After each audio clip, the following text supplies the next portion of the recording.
વધુ એક સમાચાર પાટણથી સામે આવી રહ્યા છે। પાટણના સિદ્ધપુરના ગણેશપુરા ગામે વેરા વસૂલાતની ઘટના સામે આવી છે।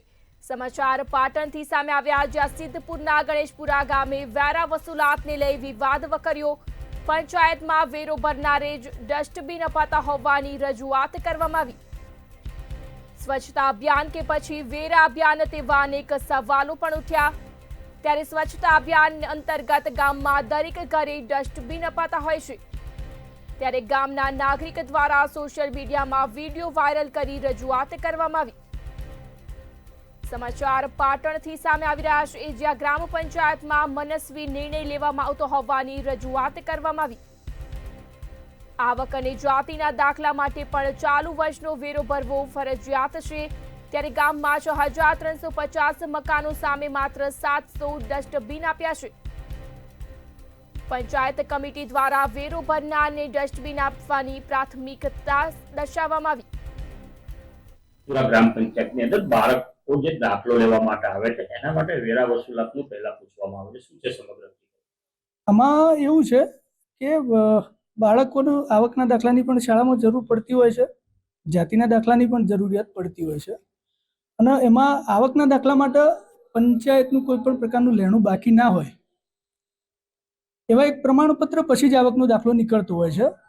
એમાં આજ દિન સુધીનું લેણું લેવાનું થતું હોય છે, એટલે ચાલુ વર્ષના વેરા પણ એમાં લેવાના થતા જ હોય છે। એટલે એ અમે ફરજિયાત કરીએ છીએ।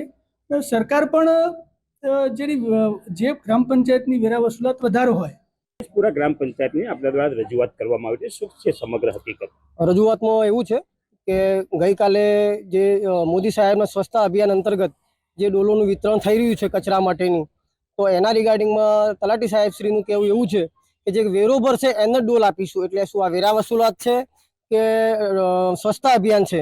બરાબર છે। બીજો પ્રશ્ન એવો છે કે વેરાની વસૂલાત, તો વેરાની વસૂલાત આપણું નાણાકીય વર્ષ 1/4/2024 લઈને 31/3/2025 સુધીનું હમણાં જે પૂર્ણ થયું તેમાં જે વેરો ભરાયો હોય એ તાજેતરની વેરા પાવતીને માન્ય રાખવી જોઈએ।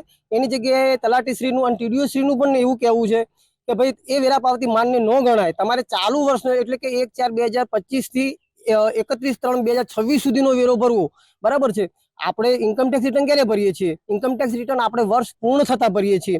એ વર્ષ પૂર્ણ થતા જો ઇન્કમટેક્સ રિટર્ન ભરાતું હોય તો આ વેરાની વસૂલાત અગાઉમાં શેના માટે થઈને? બરાબર। બીજો પ્રશ્નમાં એવું છે કે બાળકોને આ વેરાનો ભરાય તો એના પરથી આવકનો દાખલો નીકળે। ગણેશપુરા ગ્રામ પંચાયતની અંદર આમાં શું છે કે અમારા મિલકત નંબરો 4036 આજુબાજુના છે। એના હોમાં અમારા જોડે ડસ્ટબિન આવેલા છે 600-650। તો એના હોમાં અમે 24-25માં એવું મૂક્યું, પંચાયત બોડીએ ઠરાવ કર્યો એપ્રિલ મહિનાની અંદર કે જે 25-26નો વેરા વસૂલાત એ બની થાય। અમારી 59 લાખ રૂપિયા વસૂલાત બાકી છે। ચાલુ વર્ષનું માગણું અમારું 28-30 લાખનું છે।